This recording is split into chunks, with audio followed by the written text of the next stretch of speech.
مجھے قبر میں گائے دودھ پلانے آتی تھی۔ 35 سال تک کنویں میں دفن مسلمان مزدور کو جب زندہ باہر نکالا تو اس نے کیا حیران کن انکشاف کیے۔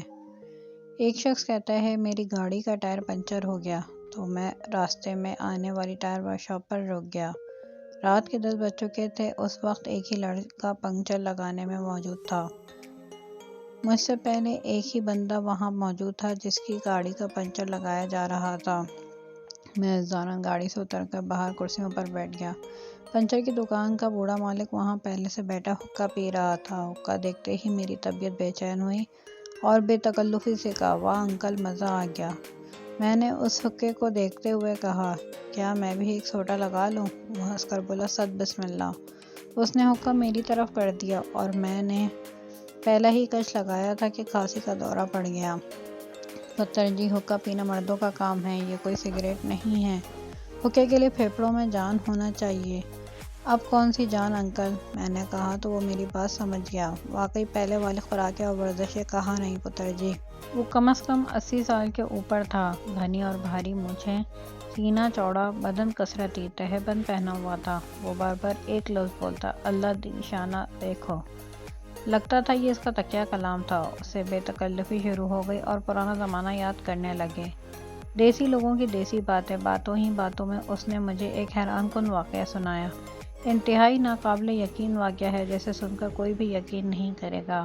واقعہ اس کی زبانی ہی سنیں۔ میں اس وقت 10 سال کا تھا، سمجھ لو 70 سال پہلے کی بات ہے۔ میرے باپ دادا سرگودا کے رہنے والے تھے۔ رب دیاں شانہ ویکھو۔ میرے دادا جان کی عمر اس وقت 100 سال تھی جب اس نے مجھے یہ واقعہ سنایا تھا۔ واقعہ یہ تھا کہ اس علاقے کے زمیندار نے اپنی زمین پر ایک کنواں کھودنے کے لیے مزدور بلائے، جو کھیتوں میں کئی روز تک ایک کنواں کھودتے رہے۔ کنواں کافی گہرا ہو گیا اور پانی نکلنے کے قریب تھا کہ اچانک ایک روز کنویں کی ایک جانب سے مٹی کھسک کر کنویں میں گر گئی اور ایک مزدور اس میں دب گیا۔ باقی مزدوروں نے شور مچایا، مزدور مٹی کے نیچے دب گیا ہے۔ مٹی نکال کر اس مزدور کو نکالنے کی کوشش کی گئی، لیکن جب کافی کھدائی کے باوجود منظور نامی مزدور نہ ملا تو انہوں نے سوچا کہ شاید انہیں مغالطہ ہو گیا ہے۔ وہ مزدور کہیں چلا نہ گیا ہو، اس لیے انہوں نے مٹی دوبارہ کنویں میں ڈال کر اس کو بند کر دیا، کیونکہ اب اس جگہ کنواں کھودا نہیں جا سکتا تھا، نہ اس کو خالی چھوڑا جا سکتا تھا تاکہ کوئی اس میں انجانے سے گر کر ہلاک نہ ہو جائے۔ یوں ہی زندگی کا پہیہ چلتا رہا۔ 25-30 سال بعد زمیندار فوت ہوا تو اس کی اولاد نے کافی ساری زمینیں بیچ ڈالیں۔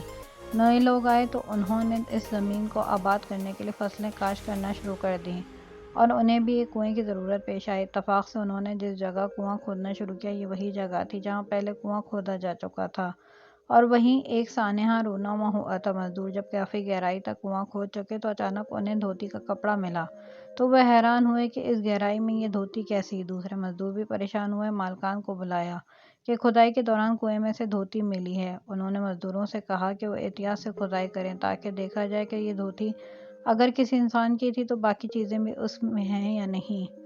اس وقت تک کسی کو معلوم نہیں تھا کہ اس جگہ پر کبھی پہلے کنواں کھود کر بند کیا جا چکا ہے۔ مزدوروں نے ہاتھوں سے اور بیلچوں سے انتہائی احتیاط سے کھدائی جاری رکھی تو کنویں کی ایک جانب اچانک چھوٹی سی کھوہ نمودار ہوئی جس میں کوئی انسان لیٹا ہوا تھا۔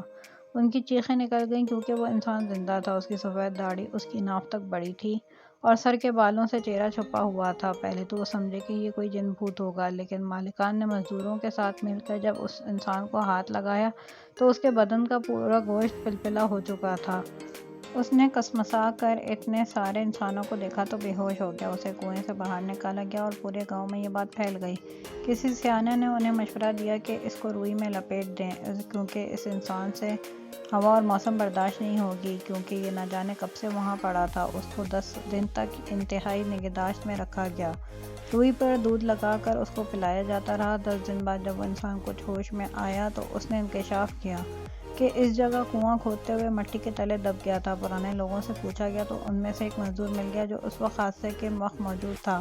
اس نے تصدیق کی ایسا واقعہ ہوا تھا اور منظور حسین نامی ایک مزدور لاپتہ ہو گیا تھا۔ لیکن یہ کیسے ہو سکتا ہے کہ 35 سال تک مٹی تلے دبا ہوا انسان زندہ رہ سکتا ہے؟ زندہ رہنے کے لیے ہوا، پانی اور خوراک کی ضرورت ہوتی ہے۔ یہ بڑا حقیقت پسندانہ سوال تھا۔ اس شخص نے سنا تو کہا، میں ہی منظور حسین ہوں۔ بس یہ میرے سونے اللہ کی شان ہے کہ وہ پتھروں میں بھی رزق پہنچا دیتا ہے۔ مجھے نہیں معلوم میں کتنے سالوں تک منو مٹی تلے دفن رہا، لیکن مجھے ایک بات کا علم ہے کہ میں کبھی بھوکا پیاسا نہیں رہا۔ مجھے وقت گزرنے کا علم ہے۔ میں روزانہ دیکھتا تھا کہ ایک گائے صبح سویرے آتی ہے اور اپنے تھن میرے سامنے کرتی ہے۔ میں اس کے تھنوں کو منہ لگا کر دودھ پی لیتا ہوں۔ وہ دن میں ایک بار ہی آتی تھی۔ میں اللہ کا شکر ادا کرتا تھا، اور آج اس سونے نے مجھے پھر اس دنیا میں پہنچا دیا ہے۔ اس واقعے کے بعد منظور حسین 10 سال مزید زندہ رہا اور فوت ہو گیا۔ اس واقعے کو بیتے 150 سال ہو چکے ہیں، لیکن یہ واقعہ مجھے اللہ سونے کی شان یاد دلاتا ہے۔ تو دوستو، اگر آپ کو ہماری ویڈیو اچھی لگی تو لائک کریے گا، ہمارے چینل کو سبسکرائب کریے گا اور بیل آئیکن کو کلک کریے گا تاکہ آئندہ آنے والی ہر ویڈیو آپ کو سب سے پہلے فری میں دیکھنے کو ملے۔